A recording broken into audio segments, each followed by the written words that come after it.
Habari za leo na karibu sana katika Mizani ya Wiki, tukiwa tumeingia katika mwezi mpya mara baada ya kumaliza mwezi Agosti. Sasa tunaanza safari ya mwezi Septemba. Juma hili moja ya jambo ambalo lilikuwa lina mashiko makubwa zaidi katika nchi ya Tanzania ni kufanyika kwa mkutano wa 6 wa jukwaa la viongozi wa Afrika.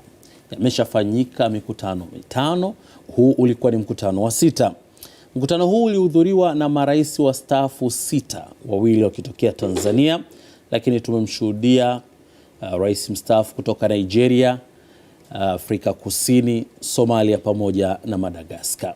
Walikuja pamoja na safari hii wakijadili zaidi namna ambavyo rasilimali asili zinavyoweza kunufaisha wananchi wa ukanda huu. Walikuwa ni mkutano wa siku 2 ukifanyika Ikulu jijini Dar es Salaam, ukiandaliwa na taasisi ya uongozi pamoja na ofisi ya rais mstaafu awamu ya 3 Benjamin Mkapa. Mengi alijadiliwa kupitia jukwaa hili na pia yakaja katolewa maazimio ambayo yanapaswa sasa kwenda kufanyiwa kazi na viongozi ambao wapo madarakani katika mataifa haya ya Afrika. Lengo ambalo viongozi hao wastaafu wanasema wanafanya haya yote ili kuweza kusaidia basi hizi rasilimali ziweze kuwanufaisha wananchi husika katika mataifa hayo. Na kualika hii leo naitwa Nurdin Selemani. Tupo na Ali Mufuruki. Yeye alikuwa ni mmoja wa washiriki katika jukwaa hili katika mkutano huu wa 6, lakini pia amekuwa katika mikutano mingine tena amehudhuria. Kati ya hii mikutano 6 yamehudhuria katika mikutano 5. Kwa hiyo tuna faida ya kujua mtu ambaye anaelewa kile ambacho kimekuwa kikijadiliwa mara zote. Karibu sana. Asante. Kwema? Kwema kabisa. Mambo yanasemaje? Salama kabisa. Kwenye jukwaa ulikuwa ni mtu ambaye unawakilisha sekta binafsi na wafanyabiashara kwa ujumla wake. Tuanzie hapa kwanza. Umehudhuria mikutano hii 5 kati ya 6, umekosa mkutano mmoja. Yeah. Kuna tofauti gani kati ya mikutano 4 ambayo ulikuwepo na mkutano huu ambao umefanyika kwa siku 2 hapa Dar es Salaam Alhamisi na Ijumaa? Kwanza asante sana kwa kunikaribisha na kwa kunitambulisha kama walivyofanya. Sijui kama nilikuwa nawakilisha wafanyabiashara wote wa Tanzania wa Afrika, lakini nafikiri nimekaribishwa kushiriki katika hivi vikao kwa muda mrefu sasa. Katika capacity yangu mimi binafsi kama Ali Mufuruki, ile kwamba mimi ni mfanyabiashara just an added on kama ni advantage au disadvantage.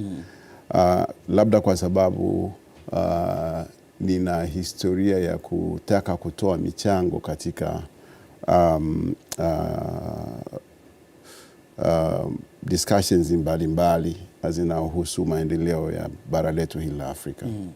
Ni kweli nimehudhuria forums 5 kati ya 6.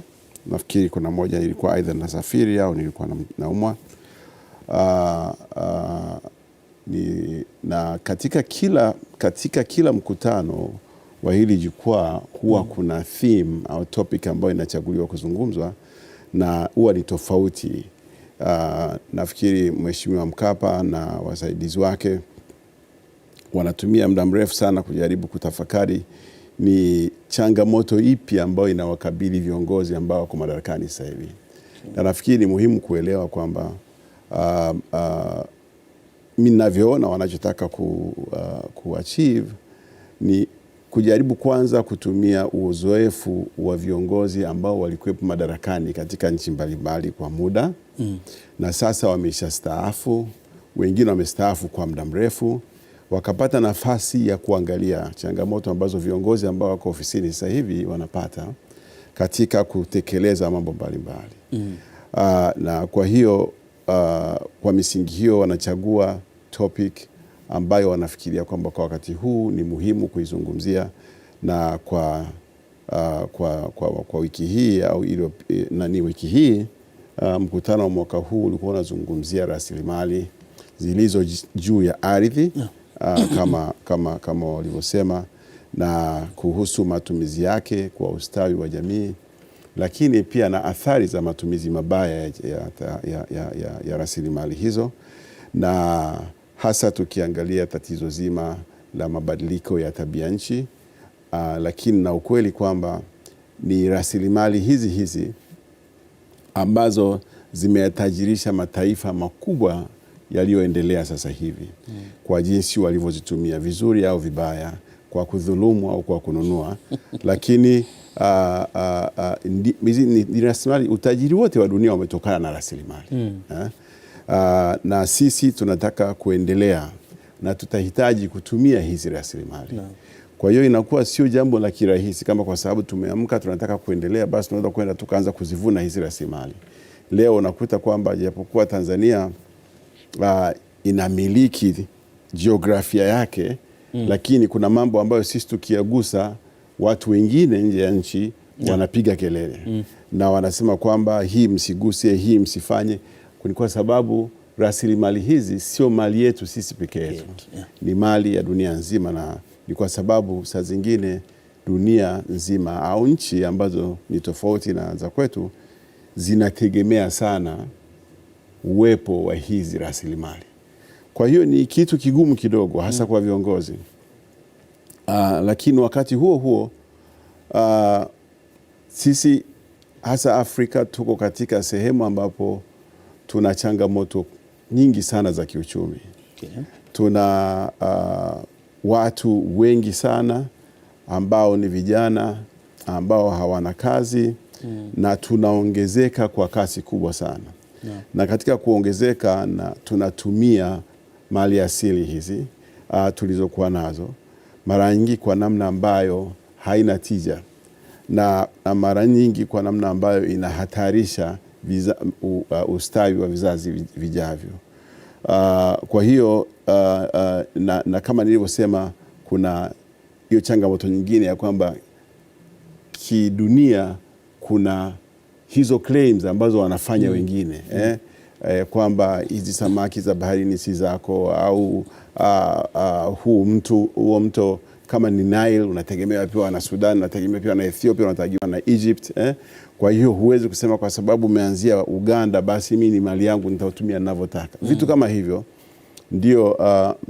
ndio ambavyo vinazungumzwa hapa, na nafikiri kwa sababu ulikuwepo uliyasikia mengi yaliyozungumzwa. Kauli mbiu ilikuwa nasema kuimarisha usimamizi bora wa rasilimali asili kwa ajili ya mageuzi ya kijamii na kiuchumi Afrika. Tunaangalia mageuzi ya kijamii na kiuchumi. Kwa namna ambavyo mjadala ulikuwa unakwenda, kuna watu walikuwa wanaonekana kuguswa hasa katika swala la uharibifu wa kimazingira. Niliwasikia viongozi wa staff karibu wote wanaonekana kwamba wanaona hali si nzuri katika mataifa na kusema kwamba nishati mbadala inafaa itumike. Tukiangalia kauli mbiu yenyewe na hali halisi ya Kiafrika ambayo tunayo, ni kweli tunaweza tukafikia hayo malengo? Kwa sababu nakumbuka Thabo Mbeki alitolea mfano akasema kule kwao hali imekuwa ni mbaya zaidi. Hata kuni wala mkaa hawazijui tena. Sisi Tanzania bado angalau tunaendelea kutumia hiyo. Actually ukweli alichokuwa anazungumzia Thabo Mbeki, Rais Thabo Mbeki, Afrika ya Kusini kwa jinsi ilivyo kijiografia, unafahamu iko kusini mwa Afrika na hali ya hewa ya Afrika Kusini ni tofauti na hali ya hewa ya hapa kwetu. Sisi tuko kwenye tropical rainforest belt. Wenzetu wako huku kwenye steppes ambako hali ya hewa ni tofauti. Alafu sehemu nyingi za South Africa ni za mawe, milima ya mawe, hakuna miti. Kwa hiyo tangu zamani Afrika Kusini walikuwa sio watumiaji wa kuni, kwa sababu kuni zilikuwa hazipo, misitu haipo. Bahati nzuri au mbaya, kwa utawala wa makaburu waliokuwepo, walikuwa na uwezo wa kujenga mitambo ya kisasa, ya mitambo ambayo iliweza kutafuta vyanzo vya nishati mbadala, ambayo ilikuwa ni mkaa wa mawe kwanza, baadaye nuclear na baadaye vitu vingine. Kwa hiyo wameweza kujenga uwezo wa kujipatia nishati kwa namna hiyo. Lakini kwetu sisi ambao tuko kwenye hii tropical rainforest belt, unakuta kwamba tuna misitu mingi ambayo ni asilia na ambayo tumejaliwa na Mungu kwa namna hiyo. Tuna mvua nyingi na misimu ya mvua karibia mwaka mzima. Na kwa hiyo naturally watu walikuwa wanatumia kuni. Wote tumekuwa kwa kutumia kuni na mkaa katika kupika, kupasha moto majengo na vitu vingine. Lakini sasa kitu ambacho labda tumejisahau ni kama nilivyosema, ukuaji wa namba ya watu. Census ya kwanza nafikiri ifanyika hapa nchini mwaka 68. Mimi nilikuwa na miaka 10. Kwa hiyo sikuwa na uelewa wa mambo haya, lakini nikisoma sasa katika historia na kugundua kwamba census ile ya mwaka 68 ilisema Tanzania nzima, visiwani na bara, kulikuwa kuna watu milioni 8 tu.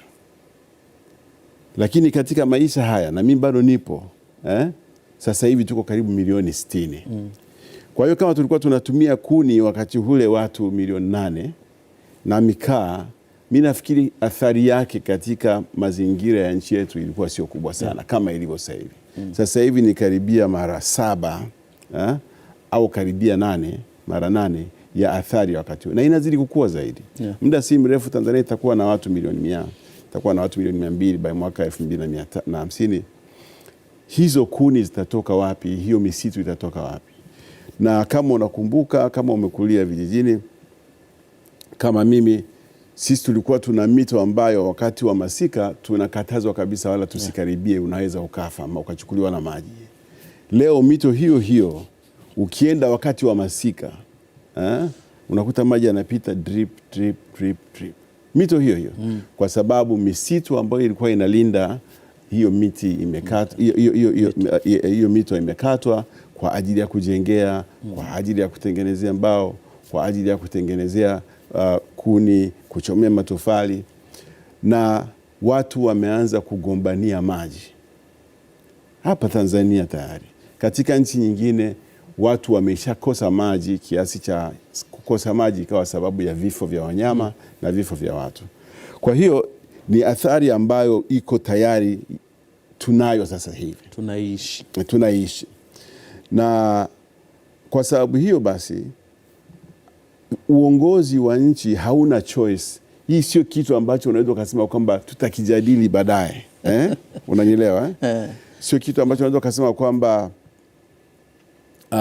tuna muda hata wa kukijadili, kwa sababu tayari hapa kuna watu wanagombana, wafugaji na wakulima. Kama nilivyosema, vijijini watu wanagombania mito, vijijini watu wanapanga foleni kwenye mito ambayo zamani ilikuwa ni kitu hakipo kabisa. Kwa hiyo vitu kama hivi ni vitu ambavyo vinahitaji watawala kuvisimamia sasa hivi. Na kisa cha moja ya kauli mbiu ya huu mkutano kuwa ni kwamba viongozi sasa wanatakiwa wasimamie hili, ni kwa sababu imeonekana, at least kutokana na discussion ya hizi siku mbili, ambapo kama ilichangiwa na wasomi, watu wa kutoka kwenye tasnia za research, watu ambao wana uzoefu na haya mambo,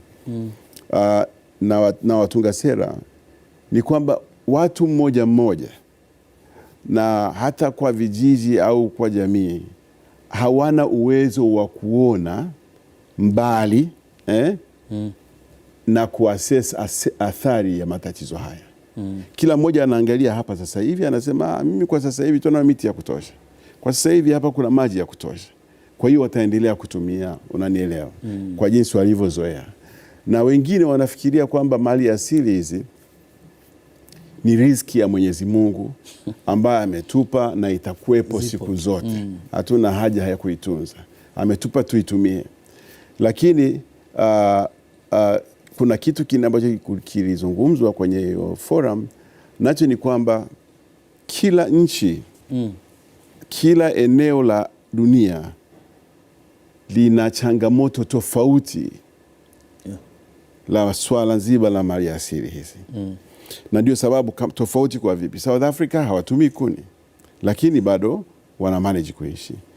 Watu ambao wanaishi kwenye majangwa, nchi za Sahel, ukienda Mali, ukienda Niger, ukienda Mauritania, watu wanaishi kwenye Sahara kule Sudan ya kaskazini, wanaishi jangwani, hakuna mito, hakuna misitu, lakini bado wanaishi. Waliweza kuadapt na kujua namna ya kutumia kwa mfano samadi kavu kwa ajili ya kupika na nini, na wana manage kwa namna hiyo. Kwa hiyo wao ukiwazungumzia masuala ya mito, ukiwazungumzia masuala ya misitu, kwamba sisi kama Waafrika jamani tushirikiane kutunza misitu, yani hata wakuelewi misitu ipi inatuhusu vipi.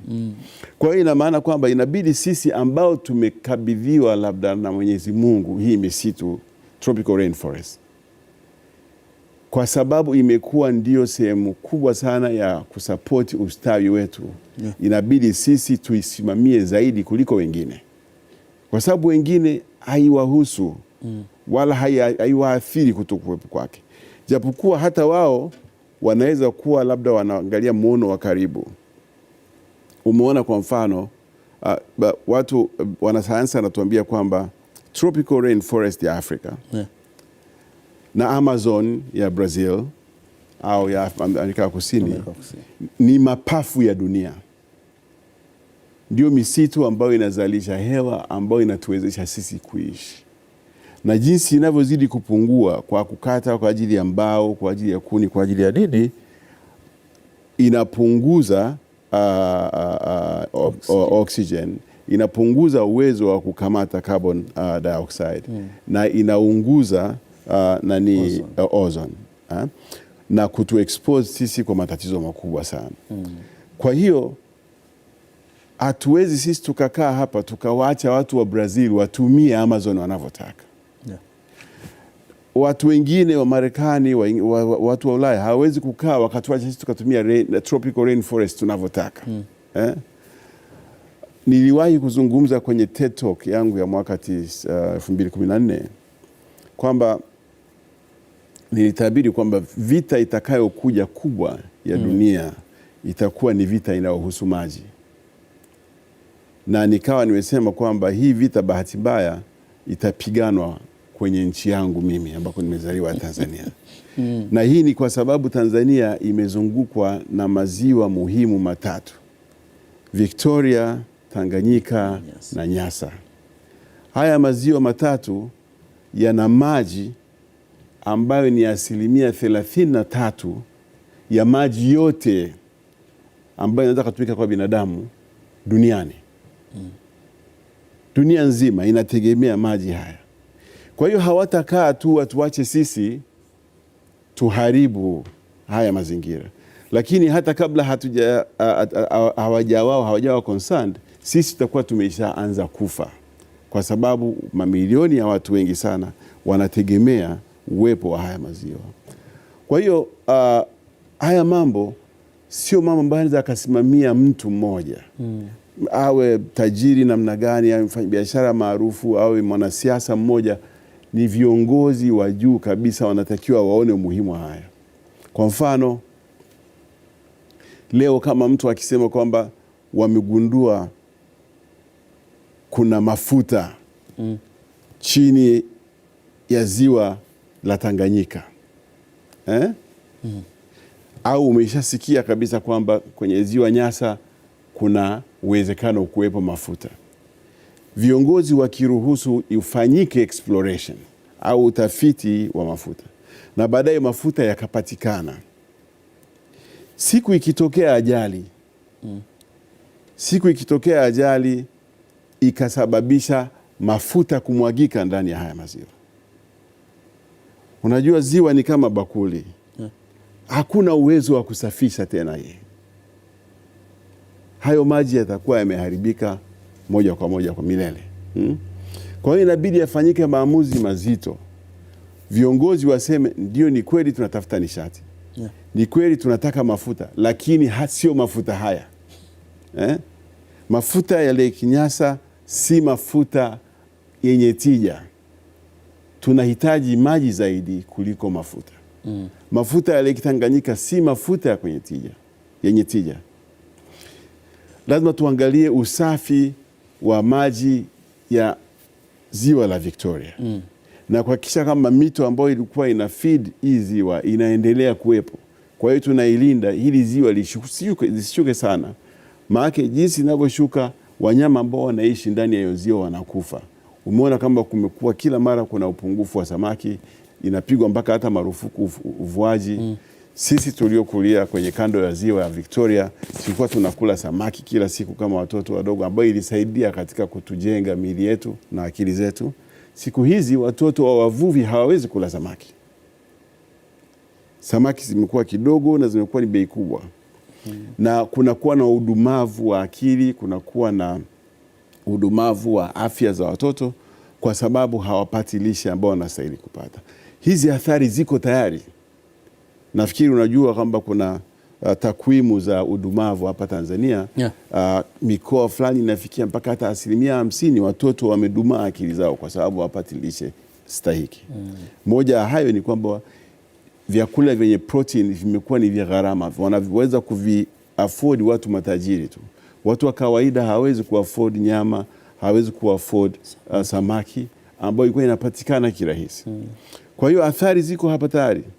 Maamuzi inabidi afanye, lakini pia ukitaka kufanya maamuzi kuhusu ziwa Nyasa, ukitaka kufanya maamuzi kuhusu ziwa Tanganyika au ziwa Victoria, huwezi kufanya maamuzi kama Tanzania peke yako. Haya maziwa, kuna nchi nyingine ambazo zinahusika katika kusimamia sehemu zake. Ziwa Tanganyika, ziwa Victoria kwa mfano, kuna Tanzania, Kenya, Uganda, Rwanda, Burundi. Kwa hiyo sisi lazima sasa kuwe kuna ushirikiano wa kimataifa kwa level ya viongozi, kwamba tunafanya nini kuhusu ziwa Victoria, tunafanya nini kuhusu ziwa Nyasa. Tutangaze kabisa kwamba kwa miaka yote itakayobaki ya dunia hii hatutafanya kazi zozote za kibiashara ambazo zitaathiri ustawi au hali ya haya maziwa. Ipitishwe sheria ya kulinda, ipitishwe mifumo ya usimamizi kwa mfano. Vile vile tufanye kwa misitu. Lakini watu wanauliza swali, sasa kama ukizuia ukataji wa miti, ukizuia matumizi ya mkaa, mimi nitaishije? Watu wanatumia mkaa kuishi. Mimi nimeshazungumza na wanasiasa ambao wanasema kwamba hawawezi tena, wabunge hawawezi kwenda kuambia watu wao kuacha kutumia mkaa kwa sababu mkaa ndio umekomboa umeondoa kwenye umaskini. Na hao ni viongozi tayari. Sasa inabidi tujaribu kama nchi moja, lakini pia kwa ushirikiano na nchi nyingine za Afrika katika kutafuta nishati mbadala. Na nishati mbadala zipo. Tatizo linakuja kwamba wengi wanafikiria kupata nishati mbadala ni kutafutoa pesa mfukoni na kwenda kuzinunua hizo nishati mbadala. Iwe ni sola, iwe ni matumizi ya windmills, iwe ni matumizi ya hydroelectric energy, kwamba ni gharama. Lakini katika jukwaa hili tumeweza kuona kwamba actually kuna fursa ya biashara.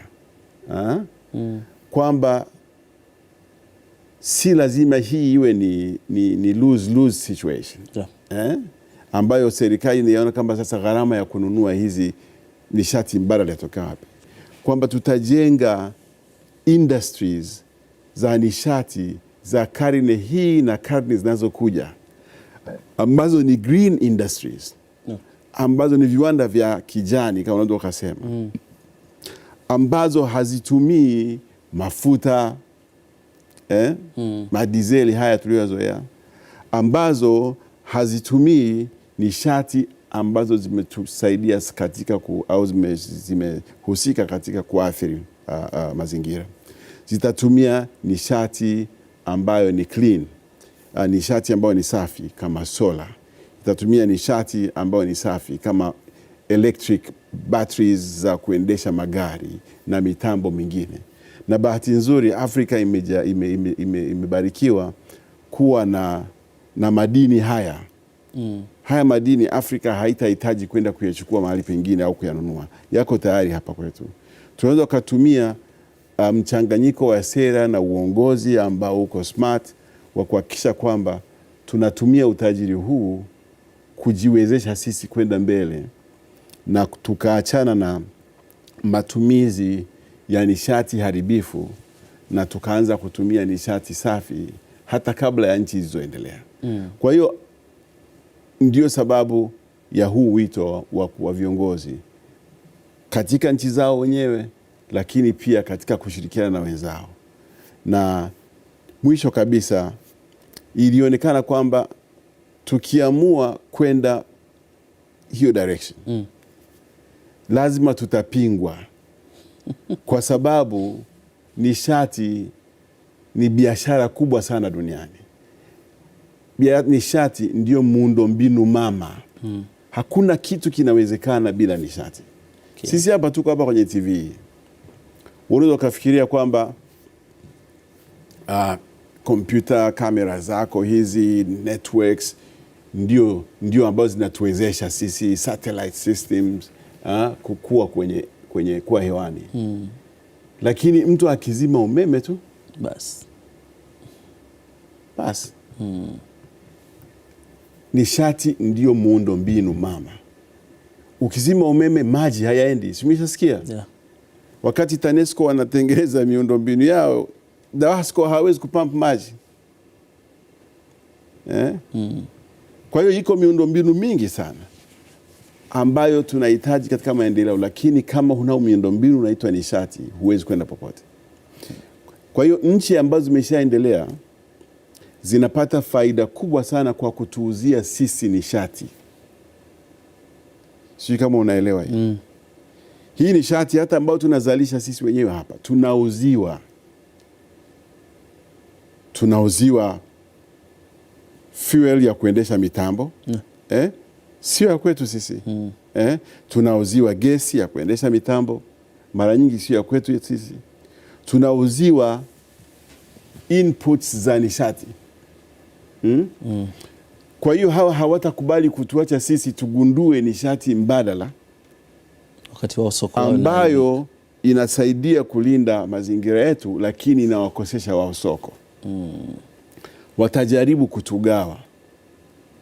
Kama madini kwa mfano ambayo yanatuwezesha kutengeneza electric batteries, na kutengeneza electric cars. Let's say yako nchini Kongo. Na yanaweza kutosha kabisa kusupply mahitaji yote ya magari ya Afrika. Hawa watasema kama mnataka haya magari tuwatengenezee nyie, tuwauzie sisi. Hawatataka tuyatengeneze sisi wenyewe. Kwa sababu tunawaharibia ajira, tunawaharibia biashara. Kwa hiyo maana yake nini? Maana yake ni kwamba lazima nchi za Afrika zisimame pamoja kwa mshikamano ili kuweza kutekeleza kwa vitendo. Lakini Kongo peke yake haitaweza hili. Tanzania peke yake haitaweza hili. Hata Nigeria peke yake haitaweza hili. Tutagawanywa.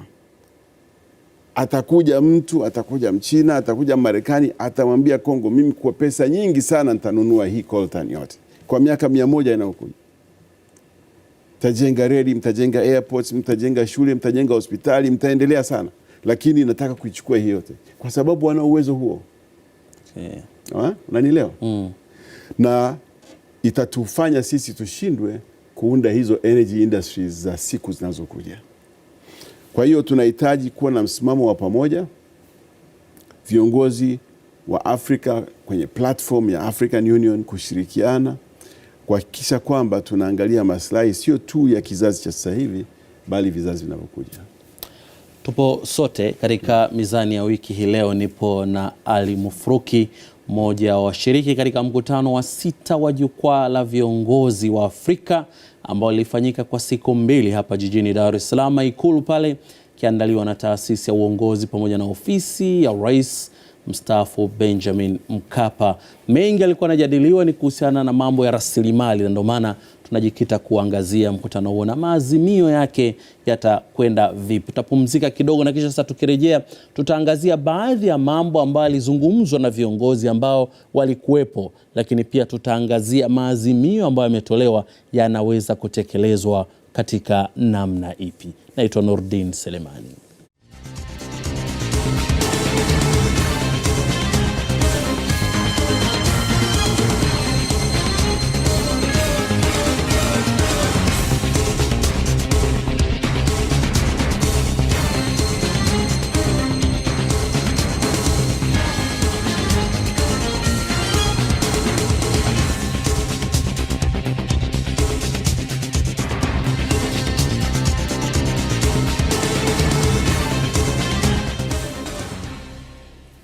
Naam, ndivyo ambavyo tunarejea tena katika mizani ya wiki.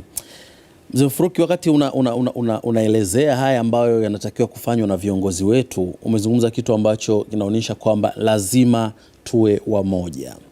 Na katika moja ya jambo ambalo Rais Magufuli wakati akihutubia ule mkutano siku ya kwanza alisema, Waafrika shida zetu tutazishughulikia sisi wenyewe.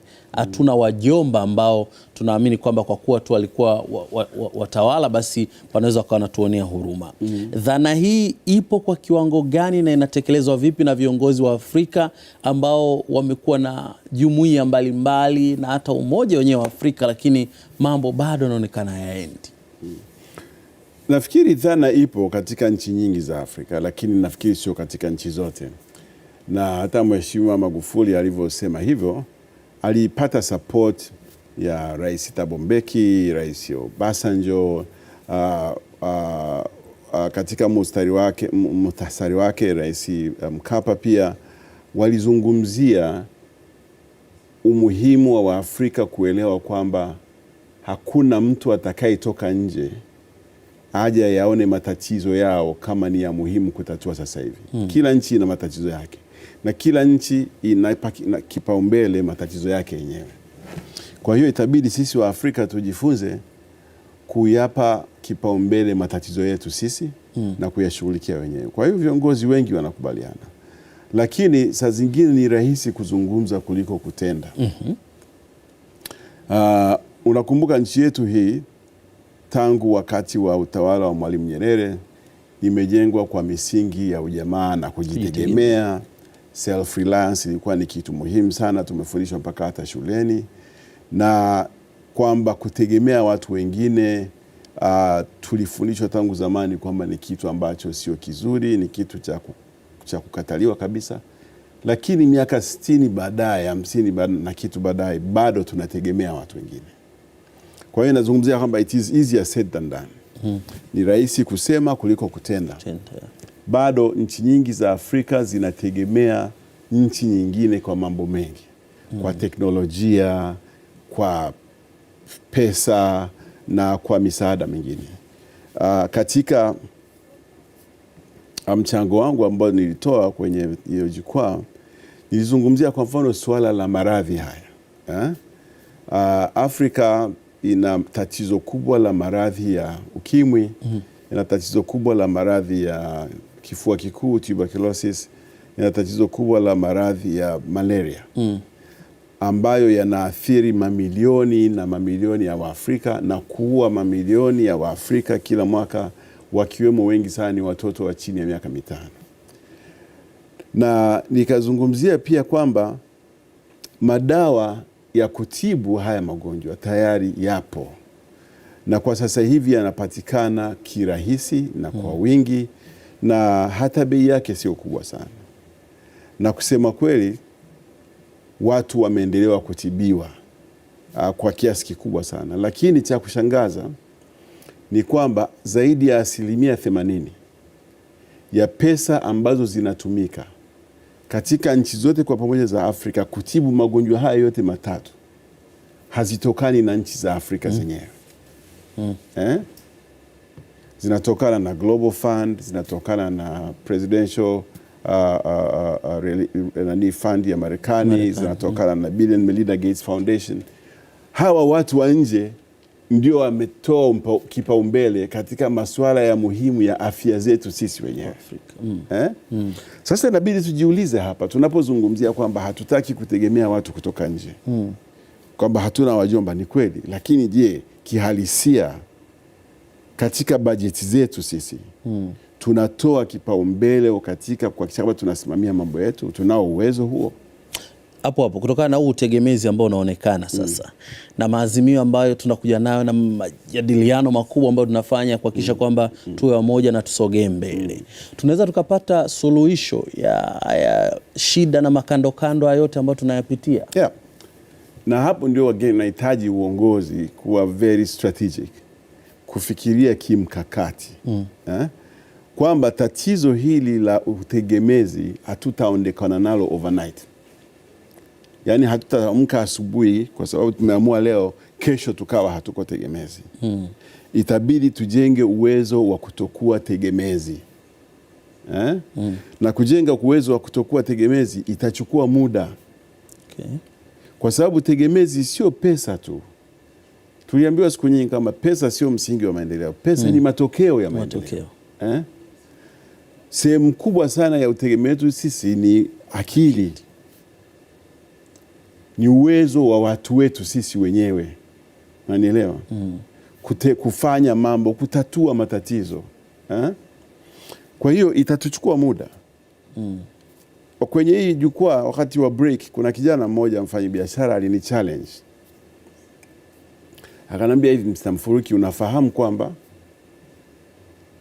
kuna takwimu zinaonyesha kwamba hapa Tanzania au Afrika kwa ujumla, hata tunapokata miti mikubwa kwa ajili ya biashara, kwa mfano ya mbao au nini, je, unafahamu kwamba tunanufaika na 30% tu ya miti? Mimi kasema sikujua. Akasema hiyo ndio takwimu iliyopo, kwamba tunatumia just 30% ya material ya mti. 70 inakwenda 70 tunapoteza. Kaambia kwa vipi? Akasema sisi tunakata mti, tunapiga msumeno, tunapasua mbao, tuna treat mbao, tunapakia mbao, tunakwenda kuuza, au tunakwenda kuuza nje, au tunakwenda kuuza kwa wanaotengeneza furniture, au tunakwenda kuuza kwa wanaofanya milingoti ya umeme. Lakini matawi tunakata, majani tunakata, mabaka tunakata, tunaacha pore. Anasema lakini baadaye tunatumia pesa nyingi sana kuimport furniture kutoka nje.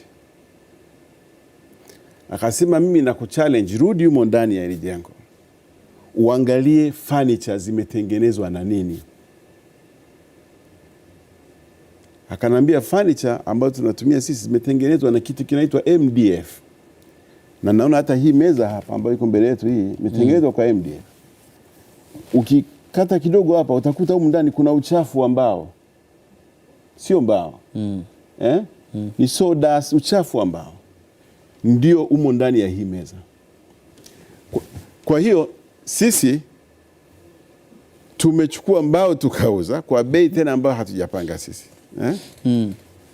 Lakini kwa sababu hatuna uwezo wa kiakili na kiutendaji wa kutumia ile 70% ambayo ilitupwa msituni kutengeneza vitu kama hivi, tunakwenda tunachukua dola tulizotumia kuuza korosho, tulizopata kwa kuuza chai, dhahabu, tunazitumia hizo kuagiza furniture kama hizi kutoka China. Kwa hiyo basi tunachotakiwa kufanya nini? Kujenga uwezo wa Tanzania kitaaluma na kiutaalamu, kujua namna ya kutumia hiyo 70% ya mti hapa ndani. Unanielewa? Ili badala ya kuagiza hii furniture iliyojengwa kwa uchafu wa mbao kutoka nje kwa dola, itengenezwe hapa ndani. Sasa inakuchukua muda gani kumjenga seremala wa namna hiyo? Inakuchukua muda gani kumjenga engineer ambaye anaweza akatengeneza engineered wood ambayo ndio hii hapa ambayo imewekwa hapa juu? Inakutumia muda gani kutengeneza mhandisi ambaye atakuja kujenga mashine za kiseremala na ambazo zitakuja kuunda hivi vitu? Unakuta kama inakuchukua miaka 10, 20, 30 ya focused work ya kujenga rasilimali watu ambao watakuja kutukomboa katika kujinga huu. Wa kuacha 70% msituni tukauza 30%. Alafu yule tunapata kwenye 30% tunakwenda kuagiza tena huo uchafu tulioacha msituni. Umetengenezwa na wenzetu, kwa sababu wenzetu wana hiyo akili, wenzetu wana hiyo teknolojia. Sijui unaelewa? Kwa hiyo inawezekana, lakini inahitaji strategic thinking kwa viongozi, kwa watawala, na uwekezaji mahsusi wa makusudi katika ujenzi wa rasilimali watu ambayo itaweza kutuondoa sisi kwenye utegemezi. Utegemezi hautatokea kwa statement za kisiasa. Kwamba kwa sababu Mwalimu alifanya statement ya kisiasa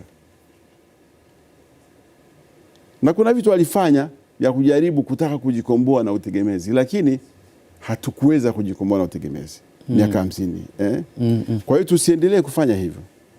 Hizo statements zifuatiliwe na investments katika rasilimali watu, katika teknolojia, katika nishati mbadala, katika ushirikiano wa Kiafrika, ambapo tutaweza tukahakikisha kwamba kweli tunafika mahali hatuhitaji furniture ya mbao, ya uchafu ambao kutoka nje. Hatuhitaji hizi materials ambazo tunatumia kujenga, let's say kama hii studio, kutoka nje, na tunatengeneza ajira kwa ajili ya watu, lakini watu wenye ujuzi. Unanielewa? Hapo wakati unazungumzia viongozi, moja ya maazimio ambayo alitolewa baada ya mkutano wenyewe kukamilika ilikuwa ni utashi wa kisiasa na maamuzi magumu kwa viongozi. Kwa haya ambayo unayasema na mjadala ambavyo ulikwenda, na lengo ni kuhakikisha kwamba viongozi ambao wapo madarakani wanatekeleza kwa vitendo yale ambayo yameazimiwa. Utashi wa kisiasa na maamuzi magumu yapo tayari kwa viongozi wetu ili hizi rasilimali ziweze kusaidia. Mathalan kama tu hiyo ya 70% ya mti ama mbao ambazo tunapoteza huko polini. Mimi nafikiri utashi utabidi utengenezwe. Na mara nyingi utashi unakosekana kama watu hawapewi alternatives. Au mbadala, njia mbadala. Unamwambia mtu kwamba acha kutumia mkaa, alafu unasema uko utashi wa kisiasa wa kuacha kutumia mkaa, lakini hakuna alternative. Sasa watu wasipotumia mkaa watafanya nini? Kwa hiyo mimi nafikiri hawa viongozi wetu katika kuwashawishi ili waweze kuwa na udhubutu wa kuwakabili wananchi wao na kuambia jamani, kuanzia sasa hivi tutapunguza matumizi ya utumiaji wa mkaa kwa 15% kila mwaka. By miaka 7 inayokuja tutaacha kabisa kutumia mkaa. Inabidi uweze kumwonyesha kiongozi huyo anapotamka hayo, je, atatoa solution gani mbadala? Kwa hiyo kisha mpa hayo, mimi nafikiri itakuwa ni rahisi kwa viongozi kuwakabili wananchi na kusema kwamba japokuwa tunazuia matumizi ya mkaa, lakini tuna solution, tuna ufumbuzi mwingine tena wa bei rahisi zaidi, tena ambao una manufaa zaidi kwa afya yako na nini. Tunatengeneza ajira, tunatengeneza viwanda. Kwa hiyo jamani, sasa uongozi au mwongozo utakuwa ni huu. Kwa hiyo mimi nafikiria kwamba hawa, kwa sababu ni viongozi ambao walishatawala, walijikuta katika hali ambapo mara nyingi walihitaji kuonyesha utashi wa kisiasa. Lakini wakashindwa kwa sababu hawakuwa hana alternatives. Na hii tunaizungumza sana na hawa viongozi kwamba tusizungumzie utashi wa kisiasa bila kuwa na alternatives. Na alternatives zatokana na watu wetu wasomi, researchers come up na solutions, wahandisi come up na solutions, lazima wafanyi biashara come up na ideas. Kwa mfano wafanyi biashara wetu hapa tulivyozungumzia kwamba Dar es Salaam inatumia mkaa mwingi sana. Na wakati Dar es Salaam ina umeme, ina gesi, lakini bado inatumia mkaa kuliko miji mingine yote. Tutafanyaje? Wafanyi biashara wakaja na ideas. Wako wafanyi biashara, kwa mfano kwenye biashara ya kudistribute gas. Waliona kwamba ukitaka kuuza mtungi wa kilo 25 ya gesi kwa mtu mdogo wa huko Tabata, Manzese, nini, hawezi kuafford jiko la gesi na utumia mtungi wa lita 25 au kilo 25 ya gesi. Lakini unaweza kuwa na kimtungi kidogo tu, tena ambacho kimtungi ndio stove tayari yenyewe. Unanielewa? Na kikawa kinapatikana kwa bei rahisi, na saa zingine kinapatikana hata kwa mkopo. Kwa hiyo wakashirikiana hata na wao ambao wana pesa, microfinance ambao wanatoa mikopo, Kwa hiyo hizo solutions tayari zipo hapa Tanzania. Kwa hiyo ni katika kushirikiana kati ya watunga sera, watawala, watafiti na wafanyabiashara katika kutafuta hizi solutions. Yeah. Jambo jingine lilikuwa ni mitaala ya elimu. Unasema ni wasaa mwafaka sasa mitaala hii iboreshwe. Itatuchukua muda gani kuhakikisha kwamba mitaala yetu inaweza kuendana na haya ambayo yanafikiriwa na kuitaka Afrika iwe katika muonekano ama umbo hili? Hiyo ni swali zuri sana, kwa sababu mimi mwaka 3 iliyopita pamoja na wenzangu 3 tulishirikiana kuandika kitabu ambacho tulikiita Safari ya Tanzania kuelekea viwanda, uchumi wa viwanda, ambayo lakini sisi tulisema kama itatuchukua sio chini ya miaka 40 kwa jinsi tulivyoona changamoto yenyewe. Na katika hicho kitabu kuna chapter inayohusu elimu na mitaala. Sisi kwa mtazamo wetu tulisema kwamba lazima elimu ibadilike kabisa, kuanzia primary mpaka sekondari. Tunahitaji elimu tofauti kabisa na ambayo tunaitoa sasa hivi. Kwa sababu unahitaji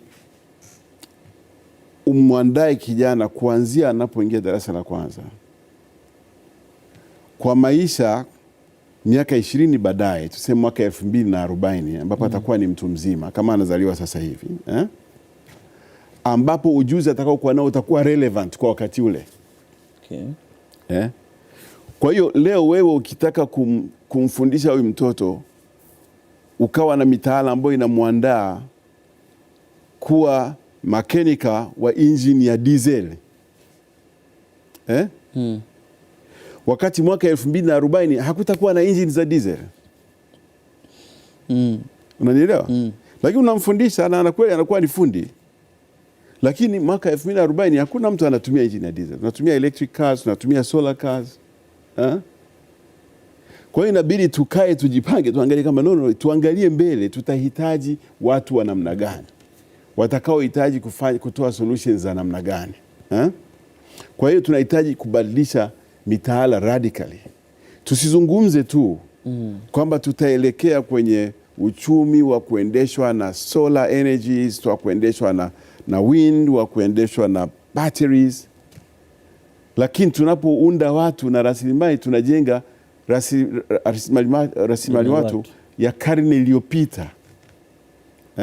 Rais Thabo Mbeki alisema kwamba yeye ameshawahi kutoa hata ushauri kwa rais mmoja kwamba japokuwa mmegundua mafuta, achana nayo. Haya mafuta hayatakusaidia miaka inayokuja. Hakumuelewa yule rais, kwa sababu yule rais alikuwa anaangalia utajiri huu, na kweli ni utajiri, lakini sio future inayokuja. Hata sisi uvumbuzi wetu wa gesi huu, watu wanaweza kaona kama ni utajiri mkubwa, lakini katika miaka inayokuja sehemu kubwa ya nishati ambayo itatumiwa na watu watakao kuwa wanaishi, labda sitakuwa hatupo tena, haitatokana na vyanzo vya nishati vya namna hiyo. Kwa hiyo kuna muda ambao itatunufaisha, labda miaka 10, miaka 20, 30 inayokuja, lakini baada ya hapo inawezekana ikawa irrelevant. Unanielewa? Na zitatungwa sheria za kimataifa za kuzuia uchimbaji wa gesi baharini, za kuzuia uchimbaji wa gesi kwenye ardhi kavu, kwa sababu kuna sources nyingine. Sasa je, sisi tumejitayarisha kwa kiasi gani katika kuhakikisha kwamba tunashiriki katika uchumi wa namna hiyo? Haya yanaonekana yanaelekezwa zaidi kwa serikali, na watu wengine wataamini kwamba haya ni ya serikali tu, sisi sio wahusika, lakini kila jambo hapa linalotokea ni matokeo ya mtu mmoja mmoja. Hawa watu wa kawaida kama mimi na wengine wanaelewa haya na wapo tayari kuendana na kile ambacho viongozi wastaafu wanakiwaza kwa Afrika. Haya mambo yanaelekezwa kwa serikali kwa sababu maalum, na ni kwa sababu hili ni jambo ni gumu sana. Kama nilivyosema, ni jambo gumu. Mtu anapokuwa na ng'ombe wake 1000 au 10,000, Yeye anapoamka asubuhi anafikiri kama ng'ombe wake wanahitaji kula. Hajui athari ya kulisha ng'ombe 10,000 kwenye msitu wa hifadhi au kwenye shamba la mtu. Yeye anaangalia ng'ombe wake. Na mwingine anapoamka asubuhi ana familia ya watoto 7 na wake 3 na nini, anataka kuangalia usalama wa chakula wa familia yake. Yeye anakwenda kwenye mto au kwenye kando ya mto kulima. Anaangalia usalama wa familia yake. Na huwezi kumgombeza kwa hilo. Kwa sababu anasema unataka nikaombe mimi chakula? Na uwezo wa kulima. Sasa lakini tukiruhusu watu wakafanya hivyo. Tukiruhusu watu wakawa na ng'ombe 10,000 ambao hawana mahali maalumu pa kulia. Tukiruhusu watu wakalima kila mahali mpaka kwenye misitu ambayo inalinda mito. Tutakuja kujiua sisi wenyewe kama nchi. Lakini mimi na wewe hatuwezi kwenda kumzuia huyo mtu mmoja. Hatuwezi kumzuia huyo mfugaji.